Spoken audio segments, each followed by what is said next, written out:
Greetings Internet, and yep, it's about time I did another one of these videos. I said I had two underappreciated characters videos I had dedicated to two supporting Disney characters in mind, and this is the second one. Lilo and Stitch is one of my favorite movies from Disney's animated canon. It's a movie that is recognized by Disney fanatics and historians as being the company's most successful movie of their post-Renaissance / pre-revival era of the early 2000s, aka the only one to be a hit both critically and financially. It was the only one besides Dinosaur that I saw in the theaters. I listened the hell out of the soundtrack, and in fact that was my introduction to Elvis. But of course the real irony of it all is that even though I do own the movie in my personal film library today, I didn't own it on DVD as a kid. In fact, I actually grew up with the sequels and the TV series more. But I hardly consider that to be a bad thing, as while the movie does have so many layers that the sequels and Disney Channel series can't do it proper justice, they actually were among the best that Disney was doing for the time, better than most other direct-to-video sequels for sure, and I would even argue that the TV series was among the better ones based off of Disney's animated features. But revisiting the movie as an adult really did make me grow to appreciate all the layers to it. One of the big things that adults watching the movie will comment on is that for them, it's the dynamic between Lilo and the older sister Nani that steal the show, while the involvement of Stitch and the other alien characters is simply okay.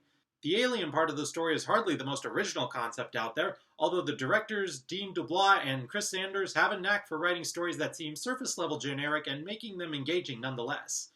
But the dynamic between two orphan sisters struggling to make it in the world is a plot that is rather exceptional, and is the type of plot that really does need to be handled very carefully, as the movie does. Now, there was a comment made by Chris Sanders nearly a whole year ago on social media complaining how Frozen gets more recognition for featuring a sister dynamic than his movie did, which gave yet another reason for the barrage of Frozen haters to rake the film over the coals. Even if more people have seen Frozen, it's easier to see at first glance that Anna and Elsa are sisters, primarily with how close they are in age, versus Lilo, who is 5 years old, and Nani, who is about 18 or 19. If you've never seen the movie, it might be easy at first glance to assume that they were mother and daughter rather than sisters. In any case, I don't really think it's a good use of one's time to try and wave arms saying, "Hey, I did this first." Heck, I wouldn't be the least bit surprised if some more obscure show or movie out there features something similar, maybe even something from a Disney TV show or somewhere else that predates Lilo and Stitch and is still waiting for someone to rediscover it and share it. If I were Chris Sanders, I would be happy that my movie didn't have that kind of popularity so not to attract the backlash that Frozen does. But with that aside, with more people coming to appreciate Lilo's and Nani's relationship, I've seen a lot of videos in recent years more oriented towards Nani and how awesome she is. That's the tough thing about doing video essays on characters whom I consider underappreciated. It's something that I feel I need to give careful consideration to for a variety of reasons. For one thing, chances are that one fictional character, or even a whole movie or TV show for that matter, whom I think doesn't get talked about enough one day, I might find getting heaps of praise from someone else, either from someone on a channel whom I've never heard of before, or a channel whom I am familiar with who just did a recent upload on it. But I ultimately decided, what the heck. Disney, as a company anyways, probably doesn't have plans to give Nani heaps of praises as they don't consider all that marketable. She's not in the princess lineup, and I don't expect that they have any plans to feature her as a meet-and-greet character at their parks, the way both Lilo and Stitch, and even other characters like Jumba and Pleakley on occasion, get featured. I've only seen her featured on occasional merchandise, but not nearly as much as the titular characters. So she deserves any and all praise that comes her way, and I truly mean that because she's just as strong an example of female empowerment as any princess. I'd actually even argue she's stronger in many ways, given how she deals with some very real-world dilemmas, most of them all by herself. She has to take on the responsibility of working enough hours at whatever minimum wage job she can find, all on her own, to pay the bills for her house and to take care of a kid as all over the place as Lilo, while also having adopted a creature like Stitch. Most people in their 20s would buckle under the weight of all that stress. Heck, even 3 months into turning 30, I still need financial help and support from my family. Not only that, but Nani is under constant threat of Lilo, the only family she has left, being taken away from her by the government. But I'll see if I can pull up any praises that I don't think I've heard others give for Nani. And among a few other tangents you can expect to hear me go on in this video, one does involve Lilo's relationship with Stitch. I will be bringing it up because I firmly believe that there is more merit to the inclusion of Stitch in the story than just a marketing ploy. As to a further extent, he is a reflection on the very dynamic Lilo has with Nani. But to start off, Nani's situation is one that she was just thrust into more or less completely unprepared for. When tragedy struck as Lilo and Nani lost their parents, Nani wasn't left with any instructions on how to be a guardian. Heck, we all know, certainly as adults, that parenting is never a by-the-book task. I mean, there's little details to indicate what their life was really like before their parents passed away that are all up to interpretation. Even to the idea that maybe Lilo keeps bringing peanut butter sandwiches to Pudge the fish, whom she believes controls the weather, so not to expect any more weather-related tragedies, like the rainstorm that sent their parents into a fatal car accident. I think it's safe to assume that their parents didn't have a lot of money to leave them, certainly not much more than an average middle-class American would. They have very little in the grand scheme of things. Heck, if you look at their house, most of what they have are considered to be old items, like an LP record player, a Volkswagen, and a rotary telephone. And at 18 years old, Nani has very little, if any, prospects in the way of employment, as the most she probably just had was a few part-time jobs you'd get in high school, which doesn't come close to what people need to sustain themselves, much less a child, even back in 2002.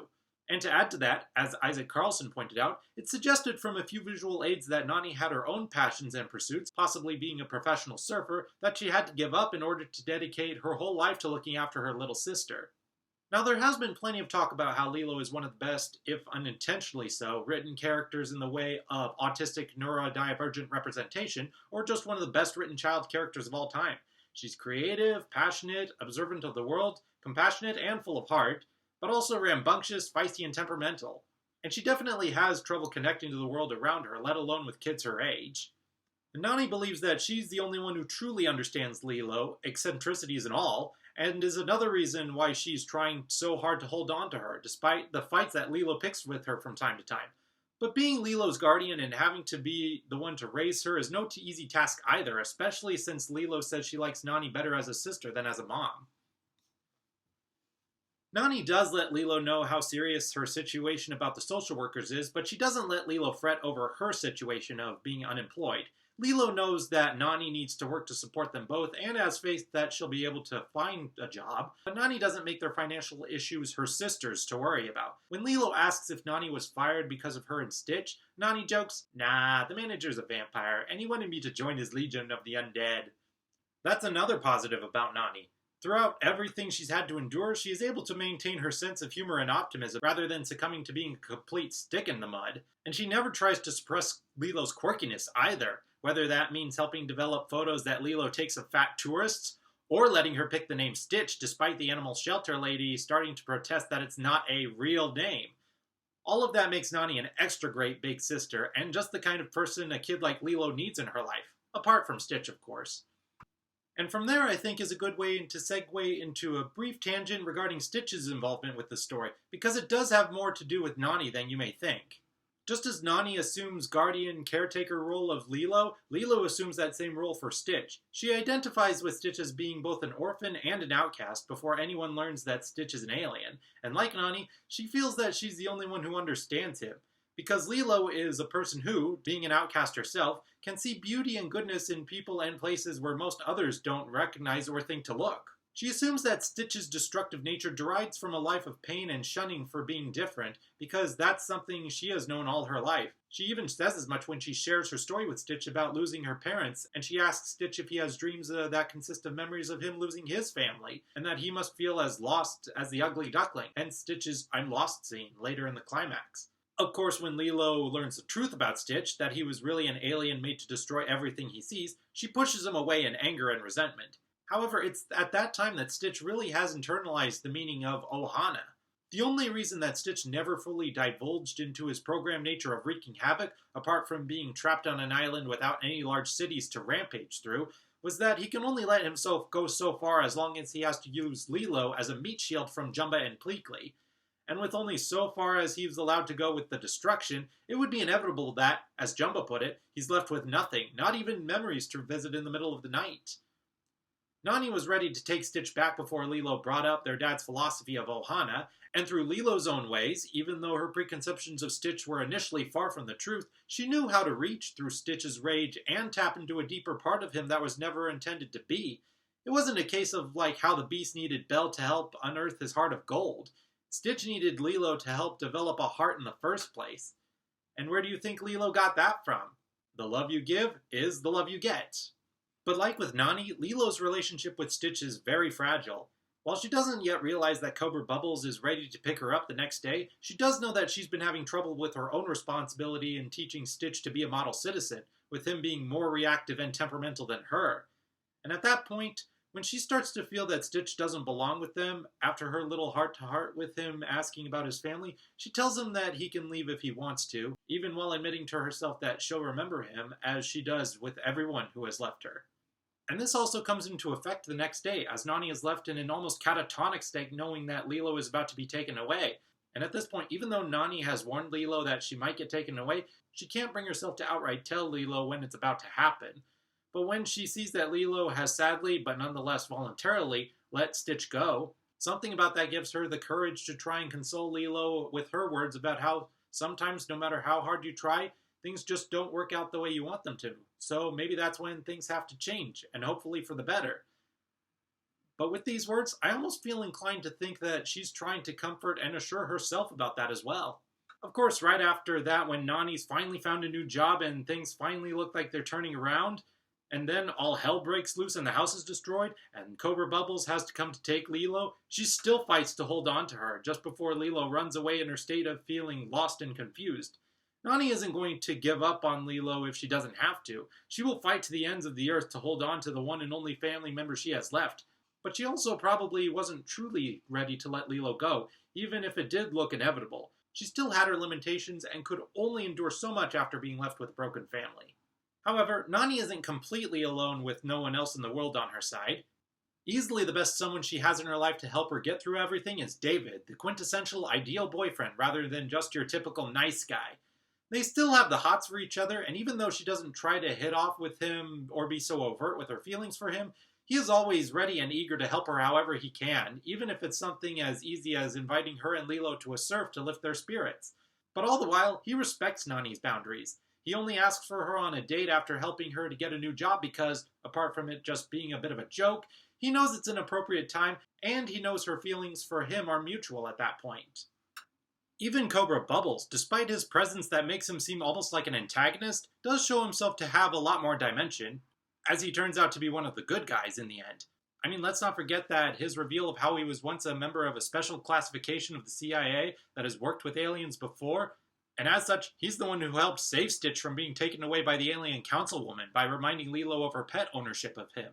More than just doing his job, Cobra does care about their situation and their well-being. Despite his stern, intimidating, almost cold disposition, he does have enough heart to tell Nani that he knows she's trying, but she needs to think about what's best for Lilo, even if it means that they have to be separated. And the final montage and end credit picture collage of the movie do show him helping them to rebuild their house and showing up for special events and family get-togethers, even bonding as part of their ohana. Even if he doesn't live under the same roof, he's still someone they can turn to for the very special alien-related incidents.